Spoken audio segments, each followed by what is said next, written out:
Una radio con propósito. Una radio con visión. Una radio para todos. El Libertador, 1210 AM.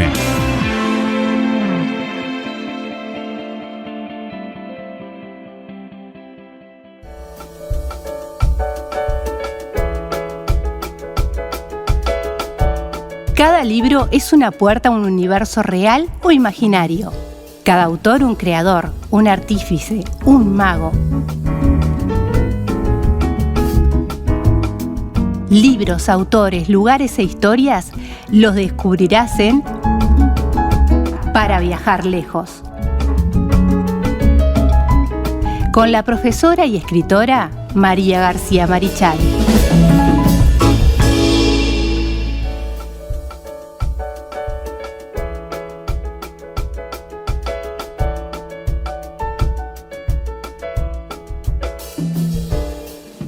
Continuamos en punto de partida aquí por la 1210 AM Radio El Libertador desde Vergara hacia el mundo. Lo pueden hacer a través del www.ellibertador.com.uy. El saludo para todos los que nos escuchan en distintas localidades: Rincón, El Oro, 33, Santa Clara del Olimar, Melo, Río Branco, por supuesto, la Barra del Chuy. A todo lugar donde llegamos con la radio le mandamos un saludo enorme. Encantado de poder hacerle compañía todas las mañanas. Y bueno, si querés conocer más de nuestro contenido, puedes entrar a nuestras redes sociales: Facebook, Twitter, Instagram y YouTube, donde también tenemos en imagen las distintas columnas y las distintas entrevistas que hacemos aquí en Punto de Partida. Hoy, última de la segunda temporada y última del año 2021 para viajar lejos, que bueno... Dejemos un trajín bastante importante. Creo que repetimos 2 en el año, no me acuerdo bien. Pero realmente una tras otra. Todo el año al palo y ya cumplimos la segunda temporada. ¿Qué te parece? Creo, no estoy, ahora no me acuerdo bien los números, pero creo que vamos por la edición número 67, algo así. ¡Qué fantástico! ¿Cómo estás, María? Muy bien, feliz de estar. Y bueno, pero... tener que decir hasta el próximo año va a ser medio difícil. Son 2 meses nada más. Entre la playa y salir y todo eso. Dormir y todo eso. Bueno, el verano se presta para las siestas. Sí, por supuesto, la siesta, por favor. Pero eso sí, el año que viene vamos a estar acá firme, pero firmísimo, más que firme. El verano, viste que vos agarrás el libro, empezás a leer y terminás en la siesta. Sí, claro. Ahí no hay forma de que diga, vamos a presentarlo esto en Para Viajar Lejos, no. Allí bueno. El sueño viaja lejos, que también vale la pena, ¿eh? Por supuesto que sí. Bueno, gracias por estar con nosotros, María. Y bueno, a ver, ¿qué tenés para este último... Para este último programa, este último segmento? Bueno, muchas gracias a ti. Del 2021, claro. Muchas gracias a vos por haberme permitido esta segunda temporada. Muchas gracias a los oyentes y a quienes nos ven, porque realmente sin ustedes no se podría hacer. Y esta invitación a mí, yo estoy feliz aquí. Yo me quedaría a vivir aquí, pero no se puede, tengo que irme porque además tengo mi casa, además viene el verano. Sí. ¿Hoy sabes de lo que vamos a hablar? ¿De qué vamos a hablar? Hoy vamos a sobrevolar por una serie de documentos que son sumamente antiguos y que han de alguna forma proyectado mucha luz sobre algunos hechos históricos e incluso sobre algunos libros sagrados. Yo diría confirmación de hechos históricos. Exactamente. Estamos hablando de los manuscritos del Mar Muerto, o los rollos del Mar Muerto. Del Qumran, los llamados rollos del Mar Muerto. Antes que nada quiero ubicarlo geográficamente, porque no puede, la profesora de geografía no se puede desligar, ¿viste? El Mar Muerto es un lago, en realidad, un lago que se localiza entre Israel y Jordania. Es un lago...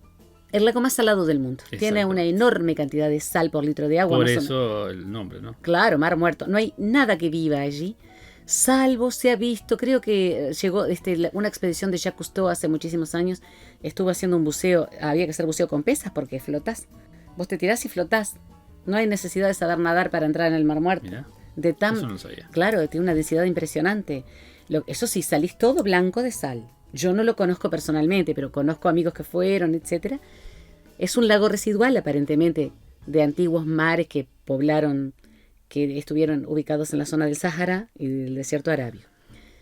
Este Mar Muerto se encuentra en un lugar desértico. Es el área del todo el desierto jordano y toda la parte de lo que es el desierto del este de Israel, digamos, ¿no?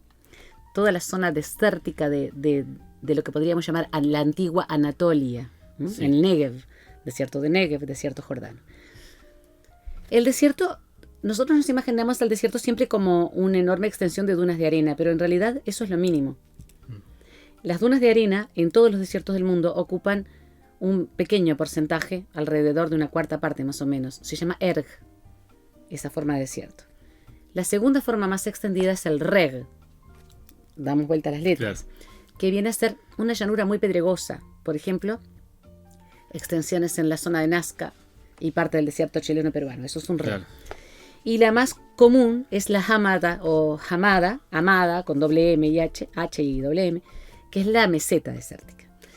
Las mesetas desérticas son muy extensas, son sumamente difíciles de habitar, y en general cuando la roca es arcillosa, o es decir, cuando hay mucha roca formada por arcillas muy antiguas, o rocas, por ejemplo, de tipo blando, se forman cuevas y cavernas. Sí. Es muy común, oquedades, huecos.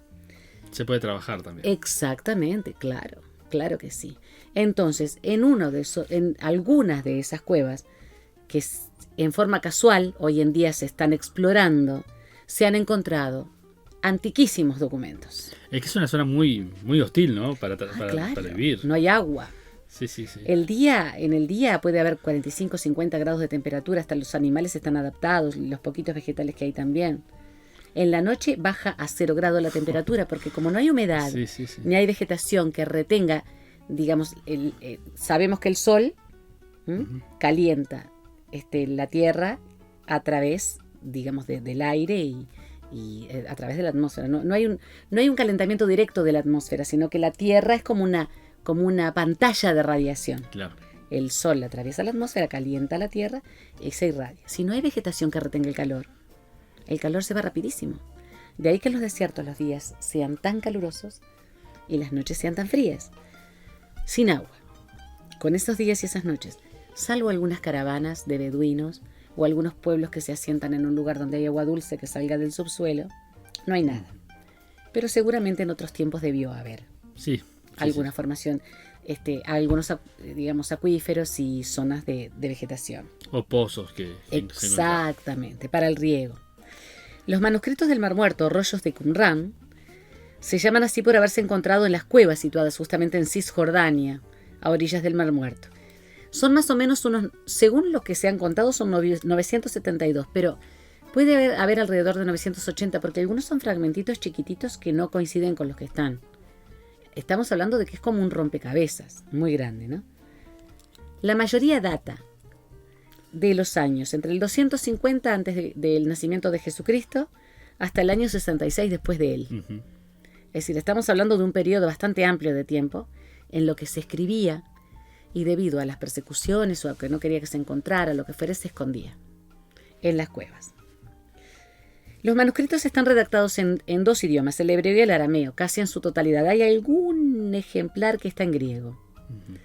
Los primeros 7 fueron descubiertos accidentalmente por pastores beduinos a finales de 1946, no hace tanto tiempo, en una de las cuevas, justamente en las ruinas de un lugar, Qumran, en la orilla del noroeste del Mar Muerto. Por eso te decía que seguramente hace algunos miles de años esta zona no era tan desértica, probablemente se desertizó. Debió haber fuentes de agua. Se cree que había una comunidad. Claro, por esa razón, había comunidades. De todas formas estaban bastante aisladas por lo que se ve, ¿no? Vamos a hablar justamente de esa comunidad. Algunos de estos manuscritos constituyen el testimonio más antiguo del texto bíblico encontrado hasta la fecha. En Qumran se han descubierto aproximadamente 200 copias, la mayoría fragmentadas de todos los libros de la Biblia hebrea, con excepción del libro de Esther, ¿no? Aunque tampoco por ejemplo, dice que tampoco se han hallado fragmentos de Nehemías, porque en la Biblia Nehemías aparece en el libro de Esdras. Uh-huh. Entonces, en los últimos tiempos, hará cuestión de poquitísimo tiempo, se han encontrado fragmentos que parece que fueran del libro de Esther. En algunos nuevos, de los últimos, estamos hablando de que la National Geographic recién está investigando, ¿no? Para esto tiene que haber antropólogos, arqueólogos, Muchos de esos rollos están fragmentados y hay que unirlos. Exacto, hay que restaurarlos. Y no restaura cualquiera, es decir, son especialistas. Entonces tienen que además ser muy cuidadosos porque tienen que ser fieles a lo que está escrito. Es todo un trabajo muy meticuloso, ¿no? Y es todo maravilloso, porque es una maravilla. Sí, para el arqueólogo está en su salsa. Por favor, ¿sabes lo que es? Yo quiero estar en una de esas cuevas y soy profesora de geografía, imagínate lo que puede ser un arqueólogo. Otra parte de los manuscritos son libros no incluidos en el canon del que se llama Tanaj, ¿no? Sí. Hay comentarios, calendarios, oraciones, normas de una comunidad a la que se llamaba los esenios. Se ha hablado mucho de los esenios. Por muchos autores es considerada una secta dentro de lo que era la religión hebraica. Otros plantean que de alguna forma estos esenios fueron como una especie de inicio de quienes posteriormente iban a abrazar el cristianismo, porque estaban rompiendo con las reglas arcaicas de la antigua, digamos, con la antigua ley hebrea. No en todo, pero en algunos de sus aspectos. Sí, más bien estaban apartados de exacto, exacto. Ellos vivían además en comunidades que podríamos llamar aisladas, totalmente aisladas. Sí, totalmente aisladas. Entonces, hay todo un estudio sobre los esenios interesantísimo, muy interesante, que nosotros no podemos hacer, porque además tendríamos que documentarnos mucho. Pero la mayoría de eso se identifica con el grupo de los esenios. ¿Dónde están esos manuscritos hoy en día? Porque ustedes imagínense que tienen que estar cerrados, cuidados, con una humedad perfectamente equilibrada, sin aire, tiene que estar al vacío, porque el aire los puede deshacer. Sí. Estamos hablando que, ¿cuántos años tienen, por favor? Más de 2000 años. Entonces, hay que tener muchísimo cuidado con eso. Pasa con un libro viejo de 40, 60 años, que cuando los abrís se rompen. Claro, se rompen, imagínate con esto. Y que además casi todos ellos eran pergaminos. Claro. No papiros como los egipcios. No. Pergamino. El pergamino era de cuero de animal. Casi todos eran de cuero cabra. Hay de cuero de burro. Y lo bueno que tenía el pergamino, y por eso es que se ha mantenido, que se conserva. El pergamino se puede hasta raspar y volver a escribir. Por esa razón, se considera que algunos fragmentos que se han visto pueden ser del libro de Esther. Está muy, muy interesante la investigación. Están en el Museo de Israel y en el Museo Rockefeller. Los dos se encuentran en Jerusalén, capital de Israel y la capital de las, digamos, de las tres, de las tres religiones más importantes del mundo, ¿no? Hay algunos también en el Museo Arqueológico de Amán. Amán es la capital de Jordania. También bajo un cuidado muy meticuloso en lugares sin aire, donde la humedad está perfectamente regulada, no se pueden tocar. Por eso se han fotografiado con muchísimo cuidado, después de estar restaurados. Hay copias que se pueden ver por facsímiles, pero no se puede ir directamente a ellos. Muy bien. Algunos fragmentitos se encuentran en la Biblioteca Nacional de Francia, en París, y algunos en una colección privada en Noruega, la colección de Schoyen en Noruega. Me imagino lo que debe haber tener esa colección privada. Ese señor debe ser el dueño de muchísimo en Noruega. En 2020, el Museo de la Biblia de Washington, que está en Washington, D.C., anunció que los 16 fragmentos que se hallan en dicho museo son falsificaciones realizadas en el siglo XX. Por lo tanto, los que están en Washington, D.C., son falsificaciones de los originales. Eso hace que pierdan validez como por la autenticidad, como documento. Son copias. Los nuevos hallazgos no ponen en duda en absoluto los miles de fragmentos reales, las mayorías de los cuales están en el Santuario del Libro, que es parte del Museo de Israel. Es decir, que lo que se ha encontrado ahora en 2020 y 2021, que con la pandemia ha sido muy poco lo que se ha trabajado, están, digamos, subrayando, verificando, autenticando lo que ya estaba escrito en los otros fragmentos encontrados en 1946. A lo largo de los años se han encontrado distintas, por ejemplo, se han encontrado cántaros, vasijas, sí. En distintas circunstancias, vasijas de barro, con manuscritos bíblicos, escritos muchos en hebreo, algunos en griego. Uno de estos hallazgos fue realizado por... No todos los escritos que se encontraron son de las Sagradas Escrituras tampoco. Exactamente. Hay algunos que son normas de convivencia de una comunidad. Otras son oraciones, por ejemplo. Sí. Otras son hasta poemas. Sí. Se han encontrado poemas. Crónicas también. Crónicas, eso está buenísimo porque la crónica te ubica en el momento, ¿no? Sí. Esa aclaración que hiciste es muy importante para mí y para los oyentes. Y Orígenes, que fue un investigador del siglo III después de Cristo, Orígenes se llamaba, fíjate vos, cerca de la ciudad de Jericó, que hoy se sabe que no fue la primera ciudad real en la historia, sino que Ur estuvo antes y hubo otras antes, a finales del Neolítico, pero sí fue la primera amurallada de la que se tiene conocimiento y la primera gran ciudad encontrada prácticamente intacta en su planificación.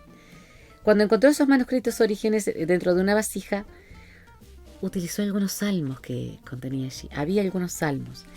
Más adelante, en el siglo IX, plena Edad Media, se supo de otro hallazgo que habían realizado judíos en la región, que inmediatamente le dieron noticia a las iglesias cristianas que los rodeaban. Es decir, siempre hubo un cuidado de que aquello que se encontraba no se reservara, sino que de alguna manera fuera distribuido entre quienes, aunque no profesaran la misma fe, tenían la misma raíz, porque de alguna forma era también la manera de autenticar lo que se estaba viviendo y lo que se estaba creyendo.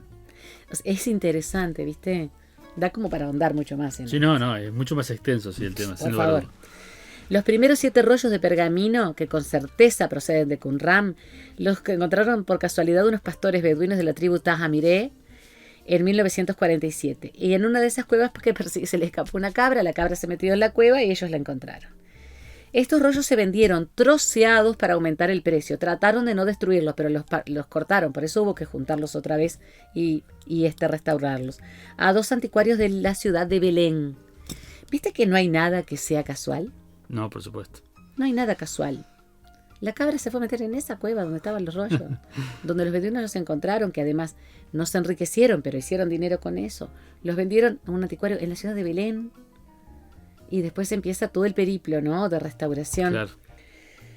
Entonces estas cosas que para mucha gente dice, son coincidencias, en realidad yo no creo que existan. 4 de estos fragmentos se revendieron por una pequeña cantidad al archimandrita, que viene a ser el sumo sacerdote, ¿no?, del monasterio sirio ortodoxo de San Marcos en Jerusalén. Se llamaba Atanasio Josué Samuel, más conocido por Mar Samuel. Los 3 siguientes terminaron en manos del profesor judío Eleazar Sukenik, arqueólogo de la Universidad Hebrea de Jerusalén, quien cuando se dio cuenta del valor que tenían los compró en 1954. Entonces comenzó a trabajar en ellos y convocar gente para trabajar con ellos y por ellos. Es decir, cuando caen en las manos adecuadas es cuando se puede empezar a trabajar con este tipo de documento, de este valor, de un valor que es histórico, religioso, teológico, filosófico y básicamente humano, ¿no? Bueno, se fueron publicando copias de los rollos que despertaron inmediatamente los intereses entre los que se llaman arqueólogos bíblicos, que son estos que están metidos, ahora deben andar metidos allá en las cuevas de Qumran sin duda. La publicación de las copias daría como resultado el hallazgo de otros 600, porque claro, empezaron a buscar. Empezaron a encontrar, claro. Y empezaron a encontrar, se han encontrado incluso vasijas vacías. Se ve 1000 y pico hay. Sí, en total, en la actualidad se considera que hay 1000 y pico de fragmentos. Sí, yo tenía el número por acá, ahora no lo perdí, no importa. Pero Además, el único que está totalmente, que está completo, es Isaías. El de Isaías, exactamente. Lo más importante del hallazgo es la antigüedad de los manuscritos, porque además la antigüedad está perfectamente verificada. En su mayoría data, como decíamos, dentro del 250 a.C. y el 66 después de él. Los sitúan como los textos más antiguos del Tanaj, o el Antiguo Testamento, ¿no?, que es la Torá, más algunos de los otros libros. Están disponibles en lengua hebrea y también permite estudiar importantes fuentes, como decíamos, teológicas del judaísmo y del cristianismo, porque hay una gran cantidad de elementos que están perfectamente articulados con el Nuevo Testamento. Eso es una de las cosas que a mí más me llamó la atención cuando estuve leyendo. Pido con disculpas, con respeto, porque lo que estoy haciendo es un sobrevuelo rapidísimo sobre un tema impresionantemente profundo y que tiene muchísimas más ramificaciones de las que nosotros creemos, ¿no? Bueno, se cree que algunos de ellos abrazaron el cristianismo. Exactamente. Por lo que se encontró. Es que justamente, es que esto llevó a profundizar en teología. Y date cuenta tú que los judíos que encontraron los manuscritos los llevaron a las autoridades cristianas. Es decir, hay una cantidad de cosas. Si ustedes buscan dentro de lo que son manuscritos del Qumran o rollos del Mar Muerto y buscan algunas de las articulaciones con el Nuevo Testamento, se quedan con una sorpresa tras otra sorpresa y tras otra sorpresa. Impresionante. Se cree que los esenios los ocultaron, como habíamos dicho, porque más que nada para preservarlos de los romanos. Porque más allá de que los esenios constituían lo que se considera una secta dentro del judaísmo, fueron los que los destruyeron al final, ¿no? Sí. En el año 68. Claro, exactamente. Estamos hablando que ha habido, dentro de la quema de libros, bibliotecas, manuscritos, qué terrible. Aún algo raro, ¿no? de los romanos, porque los romanos preservaban muchas veces la cultura de los... Eran muy cuidadosos de la cultura de los otros. Pero sin embargo acá barrieron. Sí, lo que pasa es que era muy fuerte. Había un arraigo muy poderoso, mucha antigüedad en una fe, que era además una fe monoteísta con raíces muy filosóficas, que rompía con todo el politeísmo que ellos tenían y que era, no nos olvidemos, que la religión era el poder para subordinar a un pueblo. Y que de alguna forma el politeísmo romano, el greco-latino, digamos, fue como fue antes el politeísmo egipcio, como fue antes el asirio. Era una forma de, yo tengo el conocimiento, tenemos estos dioses para que mantener a la gente en determinados comportamientos. Entonces una religión monoteísta rompía con absolutamente todo. No nos olvidemos que cuando Akenatón se dice que influido por los hebreos de su época quiso establecer una religión monoteísta, cuando su hijo lo sucede en el trono, que fue Tutankamón, era un niño, se vio obligado a restablecer el politeísmo otra vez. Es decir, es toda una cuestión como para filosofar, teorizar e indagar muchísimo, ¿no? ¿Ibas a decir algo? No. ¿Termino acá? Dale. Muy bien. ¿Cómo se catalogan? Bueno, se catalogan por supuesto con la Q, la Qumran, y se ponen de acuerdo con las cuevas u oquedados donde se encontraron. 1Q, 2Q, 3Q, etcétera, etcétera. Hasta las cuevas y ahora deben estar, ya te digo, deben estar hasta el año pasado estaban buscando y encontraron vasijas vacías, fragmentos chiquitititos. Claro. Muy bien. En febrero de 2017, arqueólogos de la Universidad Hebrea de Jerusalén anunciaron el descubrimiento de la cueva número 12 en unas colinas al oeste de Qumran, cerca de la orilla noroeste de la que hablábamos, ¿no? No se encontraron manuscritos, sino que se encontraron vasijas vacías allí, por lo que se piensa que eso se retiró con anterioridad y se vendió. Por eso también hay una búsqueda a nivel de todo, hasta las redes sociales, buscando quienes pueden tener fragmentos que los tengan como desde, no sé, como un recuerdo, como algo valiosísimo desde el punto de vista arqueológico, o hasta como algo, hasta como un amuleto, decía un día un arqueólogo. O venderlo en el mercado negro también. Y bueno, el mercado negro, ni hablemos del mercado negro, que lo que se ha vendido en el mercado negro es increíble. Además, se encontraron hachas de hierro de alrededor de 1950. Esas hachas de hierro son las que muestran que seguramente por la década del 50 fue cuando deben haber encontrado y deben haber vendido. Por eso es que se está buscando por todos los medios que se entreguen, que se puedan restaurar, que no los tengan en cualquier lado donde se puedan destruir, porque debe haber gente como vos, como yo, pero con muchísimo dinero, que los adquirió por alguna razón. Entonces, bueno, aquí los manuscritos de Qumran, los rollos del Mar Muerto, que son realmente, es algo para una investigación profunda. Sí, por supuesto, no nos faltaría tiempo y tendríamos que indagar muchísimo. Yo les recomiendo que entren a llamadamedianoche.org y busquen el artículo que se llama El secreto de los rollos del Qumran, por Alexander Schick. Pueden buscarlo ahí, yo voy a dejar el link igual en la descripción para que puedan leer. Es un artículo bastante largo que habla mucho sobre lo que se ha encontrado. Yo no lo voy a indagar porque ese no lo leí otros para hacer este sobrevuelo, que no es nada, es simplemente para tener una idea mínima de cómo se ha llegado a, digamos, a verificar gran parte de lo que son las Sagradas Escrituras, pero tenemos que leer más porque hay muchísimo. Es impresionante. Y también la fiabilidad de los rollos, si no fueron cambiados o no. Bueno, ahí en ese artículo lo van a tener bastante claro, así que se los recomiendo. Llamadamedianoche.org y buscan El secreto de los rollos del Qumran. Además, qué lindo título. Sí. Me encanta. Perfecto. Yo no pude decir ningún secreto porque no sabía ninguno. Solamente tú pude Es un artículo bastante largo. Bueno, pero se puede ver o leer o escuchar en fragmentos. Es para leer, pero lo pueden encontrar en cualquier... Hasta en el celular lo pueden leer, así por supuesto. El año que viene vamos a tener que hablar del Corán. Sí, por supuesto. Y cómo, por ejemplo, muchísimo de lo que pasó posteriormente con el Corán y con el, digamos... Sí, hay muchas cosas que vamos a tener que tratar sí. el año y tienen que ver justamente muchos de estos con algunas de las enseñanzas de los antiguos maestros, ¿no? De los rabí, que fueron de alguna manera formando gente. Si habrá para indagar. Si tendremos que viajar lejos. Sí, por supuesto. Y viajar lejos y también en el tiempo. No solo en el espacio, en el tiempo. También. Y el año que viene vamos a tener que hacer algo, ya lo dejamos acá planteado, sobre Shakespeare, que se cumple... ¿Cuántos se cumplen? No me acuerdo, tengo que indagar porque no me acuerdo bien. Estamos hablando de 1500 y pico. Sí. 500 años. Debe ser 500 años. Yo quiero plantear que va a ser lo primero de lo que vamos a trabajar. Bien. Pero antes que nada, agradecerte este espacio maravilloso que me has permitido tener con nuestros oyentes y con quienes nos ven y nos siguen. Plantear que el año que viene para mí es una felicidad poder decir que vamos a seguir. Si no nos echan, vamos a seguir. Sí, salvo que nos corra. Igual podemos en una vereda, en cualquier lado podemos hacerlo. Amigos, gracias. Un saludo muy afectuoso, Carlos, gracias. A vos. Y un abrazo virtual desde aquí, pero con todo el calor y hasta la vista.